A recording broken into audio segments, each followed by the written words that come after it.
Hyderabad central యూనివర్సిటీలో ఉద్రిక్తతలు ఆగటం లేదు. మా భూములు మాకే అంటూ గళమెత్తిన విద్యార్థులపై పోలీసులు లాఠీలు ఝళిపించారు. చదువుల నిలయంలో అగ్గిరాజుకుంటోంది. భూముల అమ్మకంపై విద్యార్థులు ఆగ్రహం వ్యక్తం చేస్తున్నారు. తాజాగా బీజేపీ, బీఆర్ఎస్ లీడర్లను హెచ్సీయూ విద్యార్థులు ఆశ్రయించారు. దీంతో ల్యాండ్ ఫైట్ కాస్త పొలిటికల్ టర్న్ తీసుకుంది.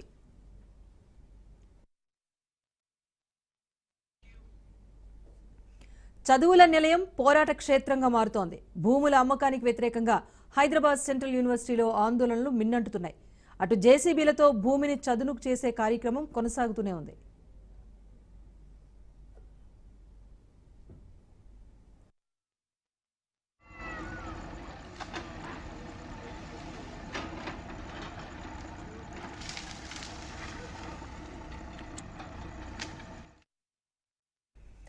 ఆందోళన చేపడుతున్న నిరసనకారులపై కర్కశంగా ప్రవర్తించారు పోలీసులు. ఇద్దరు పీహెచ్డీ స్కాలర్స్ పై గచ్చిబౌలి పీఎస్లో కేసులు నమోదయ్యాయి. ఎర్రం నవీన్ కుమార్, రోహిత్ బొందుగులపై సెక్షన్ 329, 118, 132, 191, 351 BNS యాక్ట్ కింద కేసులు పెట్టారు. కేసులకు భయపడేది లేదన్నారు విద్యార్థులు. తమ పోరాటాన్ని ఉధృతం చేస్తామన్నారు. తాజాగా రాజ్ భవన్ ముట్టడికి ఏబీవీపీ నేతలు యత్నించారు. ఈ క్రమంలో పోలీసులు విద్యార్థి సంఘ నాయకులను అడ్డుకున్నారు. రాష్ట్ర ప్రభుత్వ వైఖరి పట్ల విద్యార్థి సంఘ నాయకులు ఆగ్రహం వ్యక్తం చేశారు.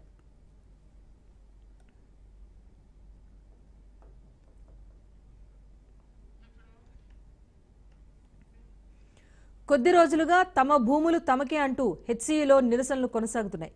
అయితే ముఖ్యమంత్రి రేవంత్ రెడ్డి ప్రసంగం అగ్నికి ఆజ్యం పోసినట్లయింది. అసెంబ్లీ వేదికగా హెచ్సీయూ ఆందోళనపై ఆగ్రహం వ్యక్తం చేశారు సీఎం. ఆ ప్లేస్లో పశుపక్ష్యాదులు, జీవరాశులు కాదు గుంట నక్కలు చేరి ఉన్నాయంటూ వ్యాఖ్యానించారు.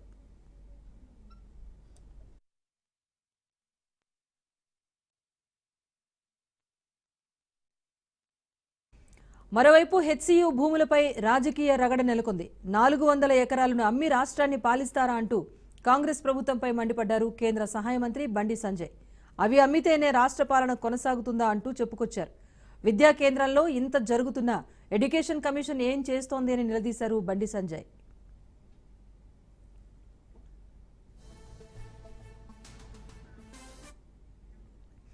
కంచె గచ్చిబౌలి భూముల విషయంలో కాంగ్రెస్ అగ్రనేత రాహుల్ గాంధీ ఇప్పటికైనా స్పందించాలని BRS working president KTR demand చేశారు. విద్యార్థుల పట్ల కర్కశంగా ప్రవర్తిస్తున్నారని ఆగ్రహం వ్యక్తం చేశారు. ప్రభుత్వం మొండి వైఖరి వీడాలన్నారు. పార్లమెంట్లో హెచ్సీయూ భూములపై గళం వినిపిస్తామన్నారు.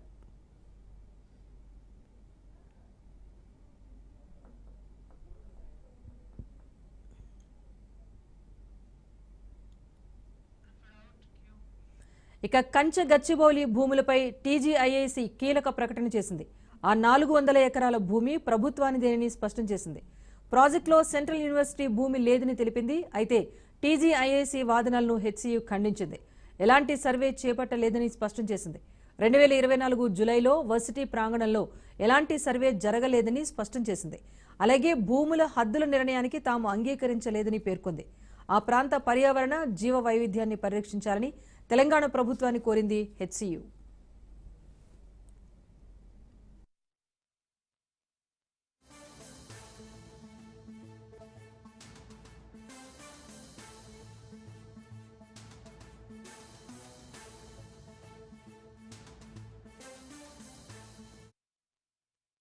గచ్చిబౌలిలో భూమి మీరు ఏం చేయొద్దని 25 సంవత్సరాల క్రితం బిల్లీరావు అనే వ్యక్తికి, ఒక ప్రైవేట్ వ్యక్తికి, ప్రైవేట్ సంస్థకు ఆ భూమి కేటాయించారు. 25 సంవత్సరాల నుంచి ఏ రోజు కూడా సెంట్రల్ యూనివర్సిటీ దగ్గర ఆ భూమి లేదు. కంబైన్డ్ రాష్ట్రంలో 2006లో ఆనాడు కాంగ్రెస్ పార్టీ రద్దు చేసింది ఆ కేటాయింపు. అక్కడి నుంచి కోర్టు కేసులు జరిగినాయి. 2014లో తెలంగాణ రాష్ట్రం వస్తే 2024 వరకు 10 సంవత్సరాలు గత ప్రభుత్వం బిల్లీరావు నుంచి భూమి గుంజుకోలేదు అధ్యక్ష. నేను వచ్చిన ఎంబడే సుప్రీం కోర్టు వరకు వెళ్ళి కొట్లాడి ఒక ప్రైవేట్ కు ఐఎంజీ భారత్ అని ఒక ఫేక్ కంపెనీకి కేటాయించిందని ఆరోపణలు ఎదుర్కొంటున్న భూమిని సుప్రీం కోర్టులో కూడా కేసు గెలిచి ఆ భూమిని వెనక్కి తీసుకొని ఆ భూమిని ఈ రోజు మనం అభివృద్ధిలో భాగంగా టీజీఐఐసి కేటాయించి అక్కడ ఐటీ కంపెనీలు, ఇతర పరిశ్రమలు రావడానికి అవసరమైన లేఅవుట్ చేయండి అని చెప్పి ఈ రోజు ఒక అభివృద్ధి కోసము ఒక కాంక్రీట్ ప్రపోజల్ తో ముందుకు వస్తే ఈ రోజు అక్కడ ఏదో రిజర్వ్ ఫారెస్ట్ ఉన్నట్టు, రిజర్వ్ ఫారెస్ట్ లో అత్యంత ఏమంటారు జీవరాశులు ఉన్నట్టు, జింకలు, పులులు, సింహాలన్నీ ఆనే ఉన్నాయి అన్నట్టు, జింకలు పులులు సింహాలు లేవు అధ్యక్ష. ఆ చుట్టుముట్టుతో కొన్ని గుంటెనక్కలు చేరి ఇట్లా వ్యవహరిస్తున్నాయి అధ్యక్ష. 400 ఎకరాలు అమ్మి ఇవాళ మీరు రాష్ట్రాన్ని పాలిస్తారు, జీతాలు ఇస్తారు, మీరు పాలిస్తారు అంతే కదా. ఎస్సీ భూములు అమ్మకుంటే ఇక పాలించే స్థితులు లేదు తెలంగాణ రాష్ట్ర తెలంగాణ కాంగ్రెస్ పార్టీ ప్రభుత్వం. ఈ నెల గడవాలంటే ఎస్సీ భూములు అమ్మాలి, 1000 కోట్లు సంపాదించాలి, 50,000 కోట్ల దాకా సంపాదించుకోవాలి. ఈ నెల 40 రోజులు తెలంగాణ రాష్ట్రాన్ని పాలించాలి. నెక్స్ట్ మళ్ళీ ఇంకో భూములు అమ్మాలి. అంటే రాబోయే తరాలకు ఒక గజం జాగ కూడా ఉంచే పరిస్థితిలో కాంగ్రెస్ పార్టీ ప్రభుత్వం లేదు. బీఆర్ఎస్ పార్టీ కంటే ఎక్కువ అరాచకం ఇప్పుడు కాంగ్రెస్ పార్టీలో. ఇంత అరాచకం మంచి కాదు. ఇప్పటికైనా ఆ భూముల అమ్మకాన్ని వెంటనే నిలిపియాలని చెప్పి భారతీయ జనతా పార్టీ డిమాండ్ చేస్తున్నది. విద్యార్థుల మీద లాఠీచార్జ్ చేశారో, విద్యార్థులు కొట్టారో ఆ పోలీస్ అధికారుల మీద చర్యలు తీసుకోవాలి. ఫస్ట్ యాక్షన్ తీసుకోండి. మీరు విచారణ జరపాలి. మీరు హోమ్ మినిస్టర్ గానే చెప్తున్నాను నేను. ఫ్యూచర్ సిటీలో ఆల్రెడీ మీ దగ్గర 14,000 ఎకరాలు ఉన్నప్పుడు, ఇంకొక 30,000 ఎకరాలు మీరు సేకరించబోతున్నప్పుడు, మొత్తం 45,000 ఎకరాలు మీరు అక్కడ అమ్ముకోబోతున్నప్పుడు, ఇక్కడ 400 ఎకరాల మీద ఎందుకు పడ్డారు మీరు?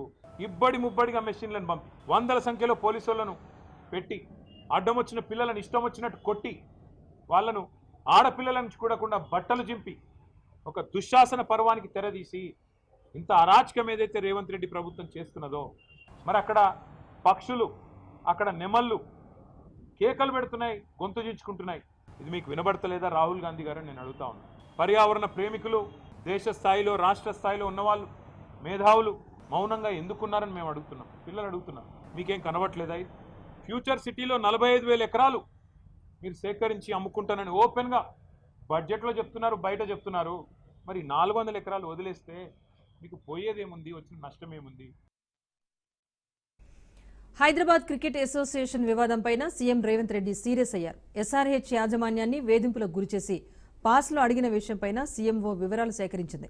విజిలెన్స్ విచారణకు తెలంగాణ ప్రభుత్వం ఆదేశించింది.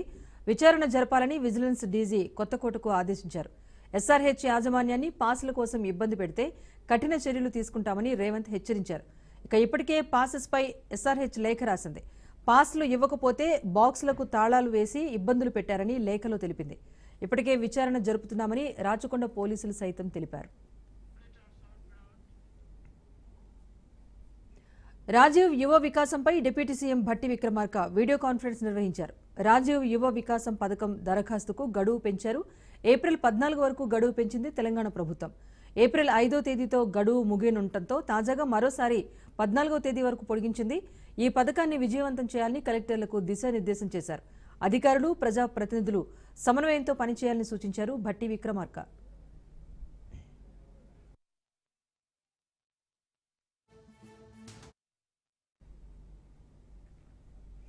రేపు సాయంత్రం తెలంగాణ బీసీ మంత్రులు, ఎమ్మెల్యేలు ఢిల్లీకి వెళ్లబోతున్నారు. ఏప్రిల్ 2న ఢిల్లీలో బీసీ సంఘాలు మహాధర్నాకు పిలుపునిచ్చాయి. తెలంగాణలో బీసీల రిజర్వేషన్లు 42% పెంచుతూ శాసనసభ ఆమోదించిన బిల్లును ఆమోదించాలని బీసీ సంఘాలు డిమాండ్ చేస్తున్నాయి. మహాధర్నాకు కాంగ్రెస్ అగ్రనేత రాహుల్ గాంధీ, డిప్యూటీ సీఎం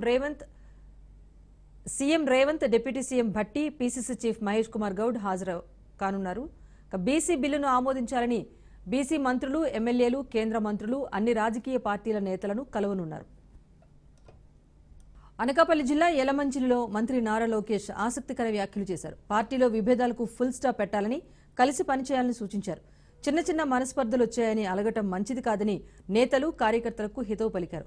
తిట్టుకుందాం, కొట్టుకుందాం, కానీ విడాకులు అవుట్ ఆఫ్ క్వశ్చన్ అంటూ వ్యాఖ్యానించారు లోకేష్.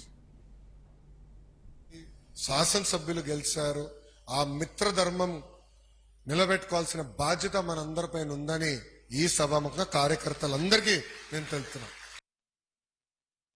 మంచి రోజులు వచ్చినాయని కష్టకాలాలు మనం మర్చిపోకూడదు. మనస్పర్ధలు ఉండొచ్చు, చిన్న చిన్న సమస్యలు మనలో ఉండొచ్చు, ఒక్కొక్కరికి డిఫరెన్స్ ఉండొచ్చు, కానీ కలిసికట్టుగా పోరాడపోతే గతంలో ఎలాంటి పరిస్థితి వచ్చిందో అదే పరిస్థితి మళ్ళీ రావచ్చు. అది మనం మర్చిపోకూడదు. ఇదే గుర్తుపెట్టుకోవాలి. సమస్యలు ఉన్నాయి కాదని నేను అన్నట్లా, కూటమి ధర్మం అందరూ పాటించాలని ఆయన కోరారు. దాంట్లో ఎలాంటి సందేహం లేదు. ఇప్పుడు నేనున్న మంగళగిరి నియోజకవర్గం నుంచి గెలిచిన తర్వాత నేను వదల జనసేన ఇన్ఛార్జ్ గారు ఉంటారు. వారానికి ఒకసారో 15 రోజులకు ఒకసారి మేము కలుస్తాం, కూర్చుంటాం. ఆయనకైనా ఇష్యూస్ ఉంటే చెప్తాడు, నేను మాడతా, ఆయన మాడతారు. ఏపీ బీజేపీ ఆఫీసులో రాష్ట్ర స్థాయి సమావేశం జరిగింది. గత ప్రభుత్వం అభివృద్ధికి అవకాశం ఇవ్వలేదన్నారు. 5 ఏళ్లు తీవ్ర నష్టం జరిగిందని, ప్రశ్నించిన వారిపై అట్రాసిటీ కేసులు పెట్టారని విమర్శించారు.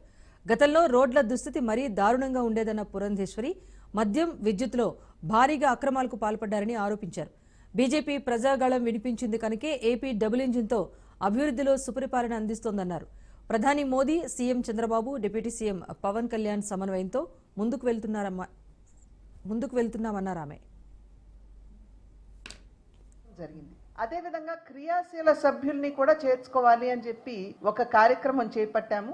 దానికి సంబంధించి 21,000 క్రియాశీల సభ్యుల్ని కూడా చేర్చుకోవటం జరిగింది. బూత్ కమిటీలు కింద ఉన్నటువంటి జిల్లాధ్యక్షులు, అదేవిధంగా కొత్తగా నియామకమైనటువంటి జిల్లాధ్యక్షులు మరియు మండలాధ్యక్షులు, ఇంతకు ముందు ఉన్నటువంటి జిల్లాధ్యక్షులు, మండలాధ్యక్షుల యొక్క సహకారంతో బూత్ కమిటీల మీద కూడా దృష్టి కేంద్రీకరించడం జరిగింది. ఇవాళ కింద చూసినట్లయితే మాకు దగ్గర 2,18,000 మంది బూత్ స్థాయిలో కార్యకర్తలు ఉన్నటువంటి పరిస్థితి ఇవాళ రాష్ట్రంలో మనందరికీ కూడా కనపడుతుంది. కనుక ఒక రకంగా చెప్పాలంటే భారతీయ జనతా పార్టీ పట్ల ఖచ్చితంగా ఒక సానుకూల భావన ఏదైతే ఉందో అది పెరుగుతున్నది, ఆదరణ పెరుగుతున్నది అని చెప్పి చెప్పడానికి ఇది నిదర్శనం అని చెప్పి మేమందరం అయితే గట్టిగా విశ్వసిస్తున్నటువంటి మాట.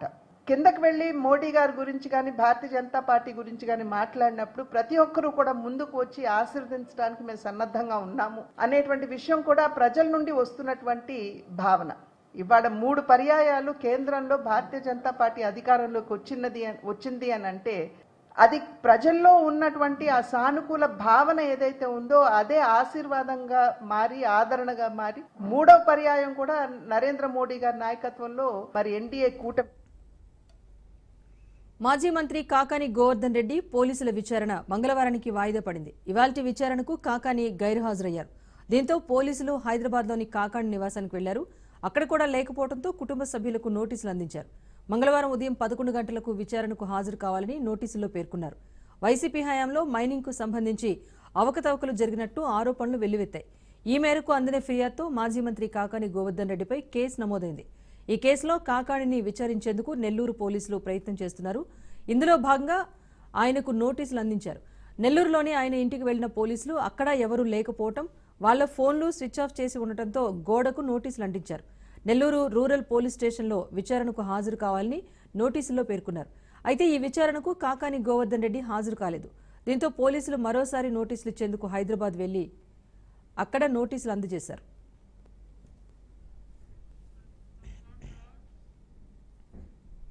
పాస్టర్ ప్రవీణ్ మృతి కేసులో చిక్కుముడులు వీడుతున్నాయి. విజయవాడకు రాకముందే పగడాల ప్రవీణ్కు ఒకసారి రోడ్డు ప్రమాదం జరిగినట్టు సమాచారం. అప్పుడే ప్రవీణ్ బుల్లెట్కు హెడ్లైట్ పగిలినట్టుగా సమాచారం. ఆయన చేతికి కూడా గాయాలైనట్టుగా తెలుస్తోంది. మరోవైపు వైన్స్లో మద్యం కొని డబ్బులు స్కాన్ చేసినట్టుగా సీసీ ఫుటేజ్లో కనిపిస్తోంది. అంతేకాకుండా విజయవాడ రోడ్డుపై పాస్టర్ ప్రవీణ్ నిద్రిస్తున్నట్లు ఫొటోస్ కూడా చక్కర్లు కొడుతున్నాయి. అయితే ఇంకా ఈ ఫుటేజ్లపై పోలీసులు అధికారికంగా ధృవీకరించలేదు.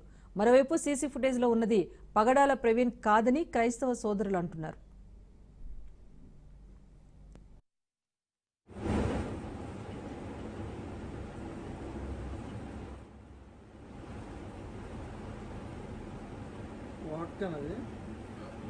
White rum sir, బకాడి white rum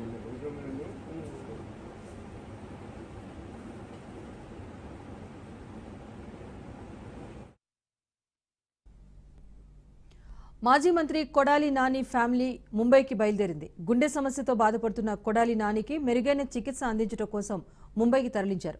ఇటీవల తీవ్ర అనారోగ్యానికి గురైన కొడాలి నాని 5 రోజులుగా హైదరాబాద్లోని హాస్పిటల్లో చికిత్స పొందుతున్నారు. ఈ నేపథ్యంలోనే మెరుగైన చికిత్స కోసం ముంబైకి తరలించారు.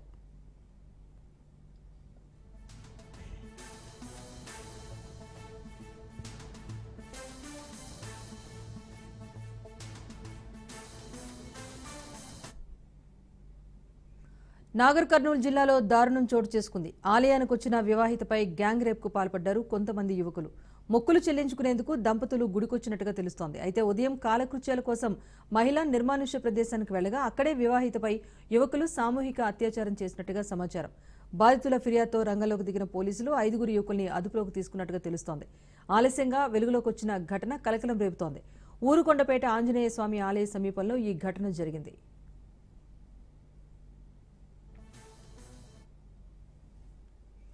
రాజ్ న్యూస్ కథనాలపై ప్రధాని మోదీ స్పందించారు. ఇప్ప పువ్వు తయారీపైన రాజ్ న్యూస్ ప్రత్యేక కథనాలు ప్రసారం చేసింది. ఆదివాసీల ముందడుగు ఇప్ప పువ్వు తయారీ పేరుతో ప్రత్యేక కథనం ప్రసారం చేసింది రాజ్ న్యూస్. దీంతో ఇప్ప పువ్వు గురించి తెలుసుకున్న ప్రధాని మోదీ ఇప్ప పువ్వు గురించి మన్ కీ బాత్లో ప్రసంగించారు. ఇప్ప పువ్వు లడ్డు గిఫ్ట్ ఆఫ్ నేచర్ అని అన్నారు ప్రధాని మోదీ. అంతేకాదు ఆదివాసీ మహిళలను అభినందించారు మోదీ. ఆదిలాబాద్ జిల్లా ఏజెన్సీ కేంద్రమైన ఉట్నూరులో తయారు చేసే ఇప్ప పువ్వు లడ్డూలపైన మోదీ ప్రశంసల జల్లు కురిపించారు. ఇప్ప పువ్వు లడ్డూతో అధిక పోషకాలు ఉంటాయన్నారు మోదీ. ఇప్ప పువ్వులో గిరిజన సంస్కృతి సాంప్రదాయాల మాధుర్యం ఉంటుందన్నారు ప్రధాని మోదీ.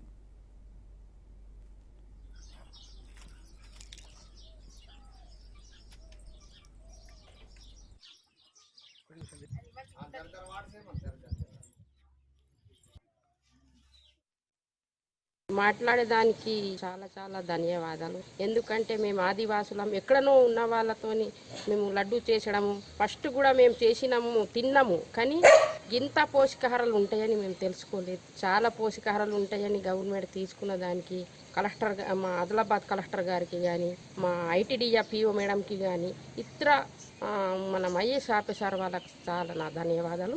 ఎందుకంటే ఇప్ప పువ్వుతోని మాకు ఒక ఉపాధి కల్పినట్టు అయింది, మేము బతికినట్టు అవుతుంది, మేము బయటకు మార్కెట్కు వెళ్ళినట్టు అవుతుంది.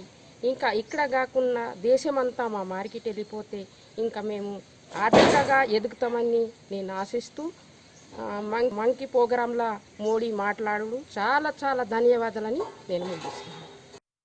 मंदिरों तक होती है, कुछ फूल घर को सुंदर बनाते हैं, कुछ इत्र में घुलकर हर तरफ खुशबू फैलाते हैं. लेकिन आज मैं आपको फूलों की एक और यात्रा के बारे में बताऊंगा. आपने महुआ के फूलों के बारे में जरूर सुना होगा. हमारे गांवों और खास करके आदिवासी समुदाय के लोग इसके महत्व के बारे में अच्छी तरह जानते हैं. देश के कई हिस्सों में महुआ के फूलों की यात्रा अब एक नए रास्ते पर निकल पड़ी है.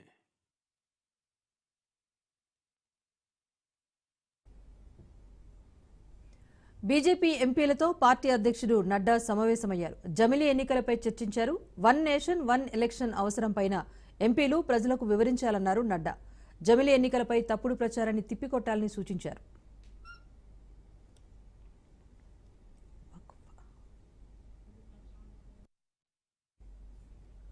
కొందరు రాజకీయ నేతలు వక్ఫ్ సవరణ బిల్లుపై ప్రజలను తప్పుదారి పట్టించడానికి ప్రయత్నిస్తున్నారన్నారు కేంద్ర మంత్రి కిరణ్ రిజిజు. బిల్లుపై తప్పుడు ప్రచారం చేయొద్దన్నారు. బిల్లును సరిగ్గా చదవాలన్నారు. భారతదేశం ప్రజాస్వామ్య దేశం, ప్రతి ఒక్కరికి మాట్లాడే హక్కు ఉంటుంది. కానీ తప్పుగా మాట్లాడి ప్రజలను తప్పుదారి పట్టించే ప్రయత్నం చేయకూడదన్నారు. వక్ఫ్ బిల్లు తప్పకుండా వస్తుందన్నారు. वक्फ अमेंडमेंट बिल को लेकर के कुछ ग्रुप है, खास करके कुछ पॉलिटिकल पार्टीज के लोग और कुछ संगठन है, गिने चुने कुछ संगठन है, वो लोग समाज को गुमराह करने का कोशिश कर रहा है. मैं बहुत साफ साफ तौर पर कहना चाहता हूँ कि झूठ ना बोले और वक्फ बिल में जो प्रावधान है उसको अच्छी तरह से पढ़ के फिर उसके बाद में तर्क रख करके अपना बात को बोलने से अच्छा है. हिंदुस्तान एक लोकतांत्रिक देश है. डेमोक्रेसी में अपना अपना बात करने का, अपना तर्क रखने का पूरा आज़ादी है. लेकिन झूठ बोल करके समाज को गुमराह करने का प्रयास नहीं होना चाहिए. हमारे जो सत्र, बजट सत्र चल रहा है, वक्फ अमेंडमेंट बिल को लाने का प्रक्रिया जो शुरू हुआ है, हमने तैयारी पूरा कर लिया है. कब लाएंगे वो आप लोगों को बता देंगे, हम कल ही आप लोगों को बताएंगे.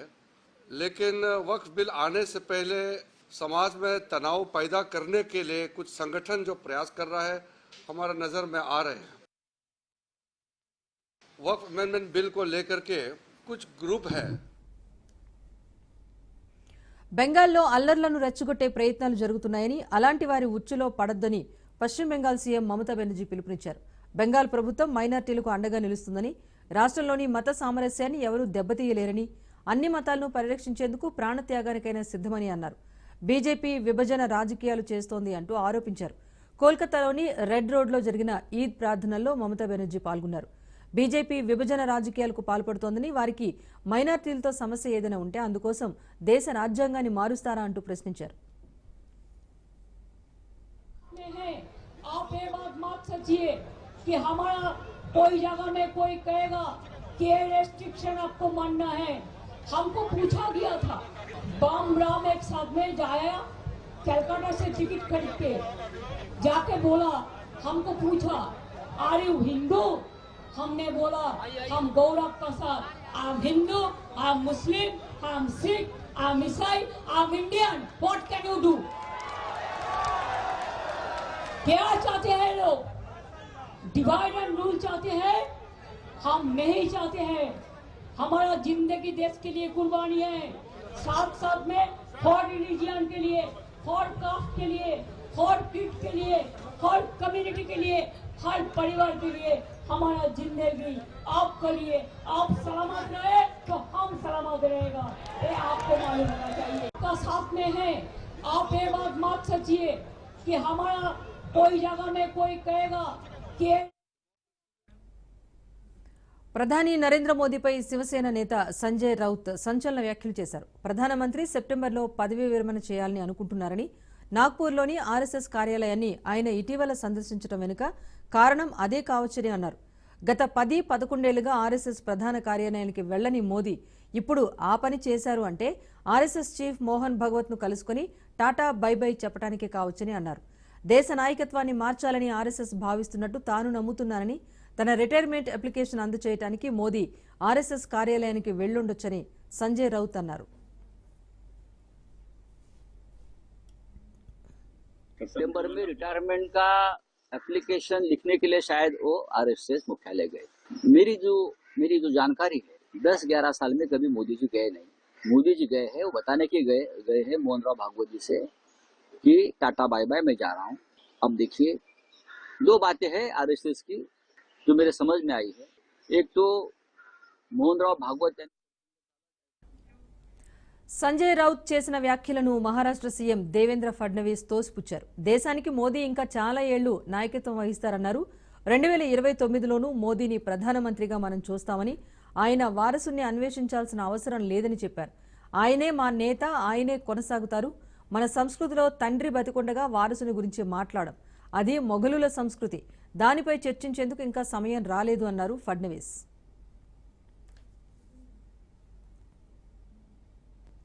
मोदीजींचा उत्तराधिकारी शोधण्याचं कुठलंही कारण नाही. मोदीजी आमचे नेते आहेत, अजून बरेच वर्ष मोदीजी काम करणार आहेत. आमचा सगळ्यांचा आग्रह आहे, आम्ही 2029चे पंतप्रधान म्हणून मोदीजींकडेच बघतो आहे, पूर्ण देश बघतो आहे. त्यामुळे आता अशी चर्चा करणं योग्य होणार नाही. आणि भारतीय संस्कृतीमध्ये वडील जिवंत असताना मुलांचा विचार होत नाही, करायचाही नसतो. ही सगळी मुघली संस्कृती आहे की वडील जिवंत असताना मुलं अशा प्रकारचा विचार करतात.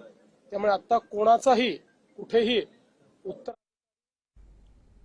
మయన్మార్కు మరోసారి భారత్ ఆపన్న హస్తాన్ని అందించింది. ఆదివారం భారీగా సాయాన్ని పంపించింది. శుక్రవారం మయన్మార్లో భారీ భూకంపం సంభవించగా శనివారం ప్రధాని మోదీ ఆదేశాల మేరకు భారీ సహాయాన్ని పంపించారు. ఆదివారం కూడా 30 టన్నుల విపత్తు సహాయాన్ని పంపించారు. వివిధ రకాల ఆహార వస్తువులతో పాటు వైద్య సామగ్రిని యాంగోన్కు పంపించారు. భారత నావికాదళ నౌకలు ఐఎన్ఎస్ కర్ముక్ LCU-52లో 30 టన్నుల సాయాన్ని పంపించినట్లు విదేశాంగ శాఖ మంత్రి జయశంకర్ ట్విట్టర్లో ట్వీట్ చేశారు. ఆపరేషన్ బ్రహ్మ కొనసాగుతుందని తెలిపారు కేంద్ర మంత్రి. 2 రోజుల క్రితం మయన్మార్, థాయిలాండ్లో 2 సార్లు శక్తివంతమైన భూకంపాలు చోటు చేసుకున్నాయి. 7.7, 7.4 తీవ్రతతో భూకంపాలు వచ్చాయి. భారీ భవంతులు సైతం నేల కూలిపోయాయి. ఇప్పటి వరకు 1700 మంది చనిపోగా వందలాది మంది క్షతగాత్రులయ్యారు. ఇక వందలాది మంది శిథిలాల కింద చిక్కుకుని ఉన్నారు. ప్రస్తుతం సహాయక చర్యలు కొనసాగుతున్నాయి. ఇదిలా ఉంటే భూకంపాలు జరగగానే ప్రధాని మోదీ ఆరా తీశారు. మయన్మార్కు అండగా ఉంటామని హామీ ఇచ్చారు.